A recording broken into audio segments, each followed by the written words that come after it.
Hi everyone, I hope you are all doing well today, and I hope that you have enjoyed this series. So this is the last video, so it is the fourth video in this series, and we're going to finish up our tag today, and we're going to end up with something that I think is very useful. And for me, again, people are different. So if this is not something that you'll use, or if you just want to, create in the cover of your Bible without putting the pocket, do it. I mean, have fun with this. Use these ideas, the techniques that I've been sharing, actually throughout your Bible. So hopefully you've all learned something. And I've had a great time. I've totally enjoyed this, and I look forward to, hearing from all of you, whether you have questions or, I certainly want to see what you've created. So, please head on over to the His Kingdom Come website and go to the Bible journaling group and post there. That is, the place where you can post photos and such. So I would love to see everything that you have done. But before we start the tag, I want to show you again real quick why I decided to go ahead and make a tag. This is my first journaling Bible, and I started using tabs on it, which is great. I can see, which ones are from His Kingdom Come, which ones are from the Bible Art Journaling Challenge, which is Rebecca's. And I even have some little purple flags here. This is all great, but it still doesn't show me all of the pages that I have done in this particular Bible. And when these got to be too much, I then started writing on the inside cover. And I can put special notes, like my granddaughter did this particular week in Rebecca's challenges, and I was able to note that. So I can very easily look here and see what Madison did. So that is the whole thought process behind the tag that we're going to make now, and documenting the different passages that way. So here we go. So the last piece to this, which we're going to finish in this video, is the tag. So this tag is quite large. It is probably 5 by, well, I've cut it down, probably 5 by 7 or 8 at this point. And it is just going to fit in here just perfectly. So that's how it's going to fit. I am not going to put like a little piece of yarn or ribbon or anything up here in this little spot. I'm going to somehow cover that up. I'm not sure at this point, but I don't want to put anything in there that's going to make it bulky. Right now it lays down really nice and flat, and I want to keep it that way. So the pocket is working well, and it's perfect. It's exactly what I'm looking for. But this tag is a tag I got from a class from Diane Reevely. I've not ever seen them for sale, although they must be, because, I mean, I don't know. I don't know where she got them from. Maybe Ranger, I don't know. But, all right, so let's go ahead and begin the tag. What I pulled out for this, well, you guys know I love these stencils. So I pulled out another stencil set, and these are made by Diane Mara over at His Kingdom Come. And the one that I'm going to use is one of these right here. Now, again, what I want to do is keep this tag so that I can still write on it. And, but I want to have something there. I don't want to have just a plain tag.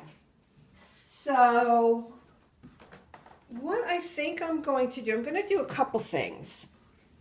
I'm going to use this. So this is called a journaling genie made by Chatterbox. And what it is it's templates for writing. So I think what I'm going to do is actually use this down here. Yep. And so when I do write, it's even going to be fancy. It's going to look really, really, really pretty. So I'm going to go ahead and do that. And then I will be back. Okay, so I've finished using this template. There it is. And I got this at Tuesday morning, probably for a couple dollars. I don't know, where else you could purchase it, but I'm sure you could look for it. You don't have to have lines on your tag, but I wanted to because I'm going for more of a neat look. So that's why I decided to go ahead and do it. If you don't have, anything fancy to use, just use a piece of paper. And all I did was take a ballpoint pen, and I just made sure that the first line, I actually started at the bottom of it so that I could make sure I was straight. And then all you have to do is take this is a piece of cardstock, and just use the edge of your cardstock as the guide. Or if you did want to do something fancy, all you would have to do is take your cardstock and cut it out. And you can make it any shape, that you would want. So I could take this that I just cut out of a piece of cardstock and use that with my ballpoint pen as a template to get some wavy lines, if that's what you want. Okay, so now the next step to this is I want to take the stencil that I showed you, and I'll show you here on a black piece of paper. So I'm using the inside of the stencil. And my goal here, and I think I'm going to use this one, the bigger one, is to, I just want to have a little bit of a faint background that I can still write on and see. So you'll see what I mean here. So I'm going to make sure she's in the right spot. Oh, and I did do both sides, just so that you know. Okay, so I'm going to take her, make sure she's the right way. All I want to do, now I haven't tried this before, so we're going to do this together, everybody. Okay, you know what? I need a piece of paper to dab off on. So I don't want it to, I'm using my watering can ink, and all I'm going to do, whoops, I just moved it. All I'm going to do is go onto the stencil and then off, just to create a very faint image. Because remember, I do want to be able to write over this and see, what I've written, right? Otherwise, this isn't going to work. All right, so I'm going to go ahead and finish this, and I'll show you at the end. So at this point, I am just finishing this up. It only took me a couple minutes to do this. And I want to lift this stencil off so all of you can see it along with me for the first time. So I'm pretty excited. Okay, so I did turn it upside down just so that I could get the other side okay.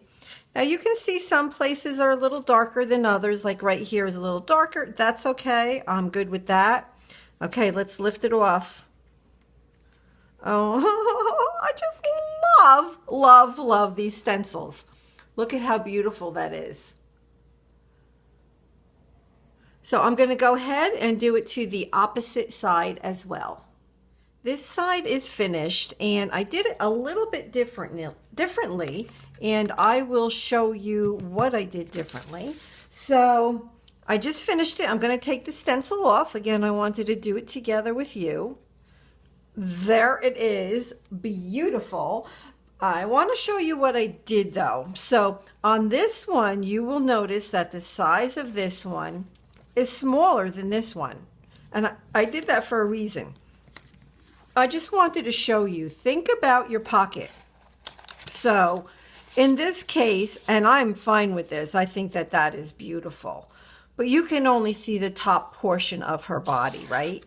So what I decided to do was use the smallest stencil, and now I can see a lot more of her body.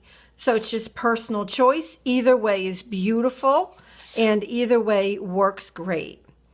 The last piece that I'm going to do on this tag is use my fine liner. It's a fine line applicator, and it's made by the Fine Line Company.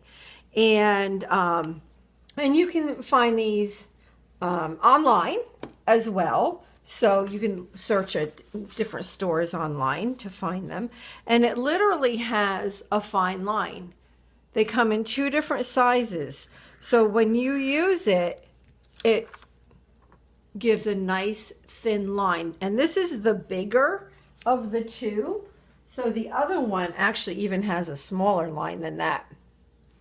So what I want to do, knowing that I want to be able to write on here as much as possible, I just wanted to come on here and just do a little bit of scalloping on the edges. So a little bit of doodling, if you want to call it Zentangle, whatever you want to call it is just fine. You can do this with a pen. You do not have to have a fine liner.